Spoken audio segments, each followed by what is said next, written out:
আলোচনার মাধ্যম দিয়ে আমাদের মনের আশা আকাঙ্ক্ষা, এই জালসার যত রকমের আজকে আমাদের প্রয়োজনীয়তা, এই জালসা করার যেটা আমাদের উদ্দেশ্য, সম্পূর্ণটা ইনশাআল্লাহ আমরা পূরণ করে নিতে পারবো যদি এই জায়গাটা আমরা সবাই মিলে কোরআন এবং সহিহ সুন্নাহর উপরে আগে এই আলোচনাগুলো শ্রবণ করি।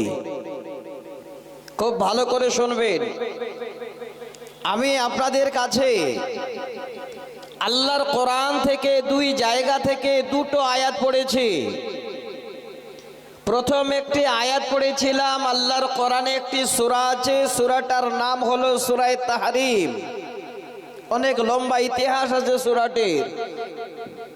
সূরা তাহরিমের 6 নম্বর আয়াত, 6 নম্বর আয়াত। দ্বিতীয় একটা আয়াত পড়েছি সূরা আল বাকারা থেকে, কোরআনের দ্বিতীয় নম্বর সূরা। সেই সূরার আয়াত নাম্বার হলো 274, 274। সহিহ বুখারী থেকে একটি মাত্র হাদিস আমি উল্লেখ করেছি। আমার শিক্ষিত সমাজ, আমার শিক্ষিতা মায়েরা বোনেরা, আশা করি সবাই কথাগুলো আমার বুঝতে পারবেন। আমি এইভাবে করে বলবো যেন আপনাদের বুঝতে অসুবিধা না হয়। এক লাইনের একটা সহিহ বুখারীর হাদিস আমি উল্লেখ করেছি। হাদিসের রাবি হযরতে মুআক্কিল বিন ইয়াসার রাদিয়াল্লাহু তাআলা আনহু, হাদিস নাম্বার 7150, 7150।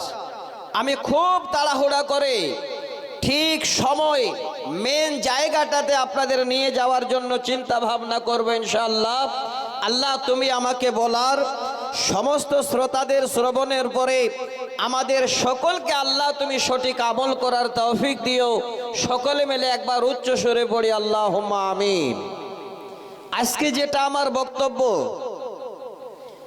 সেই বক্তব্য, সেই বিষয়টা পরিপূর্ণ যারা এখানে মা এবং বাবা হয়েছেন আপনাদের জন্য। খুব মনোযোগ সহকারে নেবেন। আজকে মা বাবা যদি সচেতন হন, মা বাবা যদি শিক্ষিতা হন, মা বাবা যদি আল্লাহ আল্লাহ রসুলের প্রেমিক হন, আপনাদের ছেলে মেয়েরাও আপনাদের দেখে আল্লাহ আল্লাহ রসুলের প্রেমিক হবে। আপনারা যদি বা আদব মা বাবা হন, আপনার ছেলেরাও বা আদব সন্তান হবে। আপনারা যদি আজকে কবর বলে স্মরণ করেন, আপনাদের থেকে বেশি স্মরণ আপনার সন্তানেরা করবে। কবর বলে বেশি স্মরণ করবে ইনশাআল্লাহ।